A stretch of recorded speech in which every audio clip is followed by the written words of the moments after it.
Inilah Gua Bukit Marak yang terletak di Kampung Bukit Marak, Bacok, Kelantan. Bukit Marak yang letaknya di Kampung Bukit Marak, Bacok, Kelantan adalah sebuah bukit yang agak tersohor lebih dari 360 tahun lalu.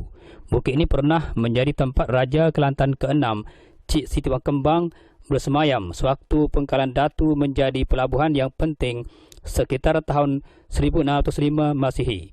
Selepas itu, Puteri Maryam binti Sultan Adiluddin atau Raja Loyor atau lebih dikenali sebagai Puteri Sa'dung juga menjadikan Bukit Marak sebagai tempat baginda bersemayam selepas kemangkatan suami baginda Raja Abdullah pada tahun 1671 Masihi. Selepas baginda Puteri Sa'dung tidak lagi menetap di Bukit Marak, sejak itu keadaan Bukit Marak menjadi terbiar, malah tiada pihak yang cuba untuk mengkomersialkannya kepada umum. Ia kemudiannya menjadi tempat golongan bertapa, bersuluk dan beruzlah untuk mendalami pelbagai ilmu kebatinan dan kerohanian dalam gua berkenaan. Bahkan hanya beberapa orang blogger dan media elektronik yang cuba mencungkil rahsia gua dan penghuninya di sebalik bukit yang terlindung hutan dan pandangan umum itu.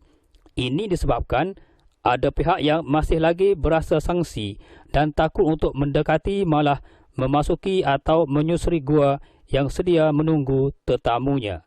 Menyedari betapa pentingnya Bukit Marak yang begitu gah di tempatnya itu perlu mendapat perhatian yang sewajarnya.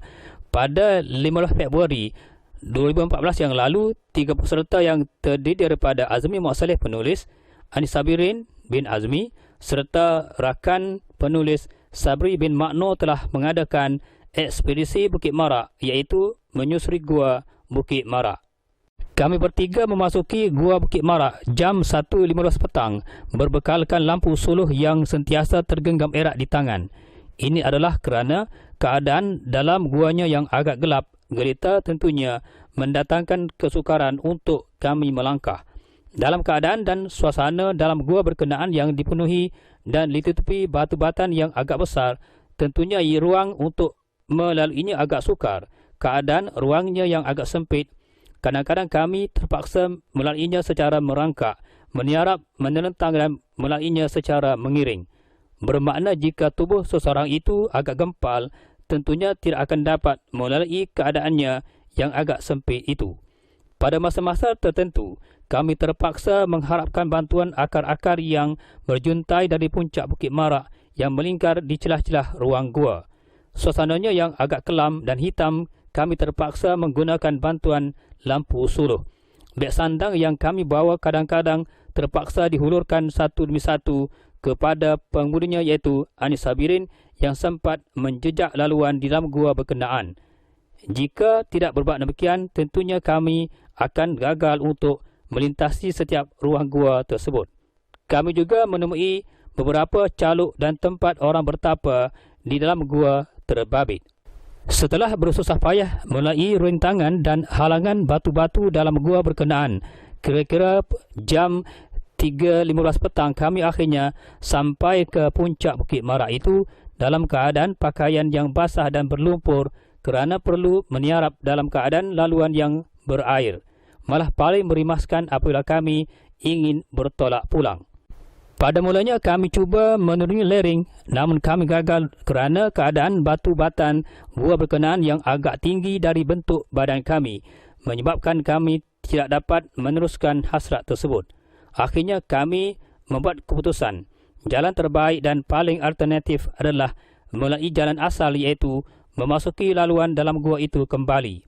Namun, pada masa yang sama kami berharap menemui jalan lain yang lebih alternatif.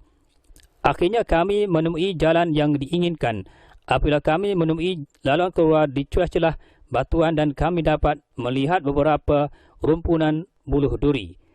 Pada hemat penulis, apabila adanya buluh-buluh berkenaan tentunya menjadi tempat penduduk-penduduk kampung terbabit yang ingin mendapatkan buluh dan sudah tentu sebuah kawasan tumpuan dan laluan ke situ.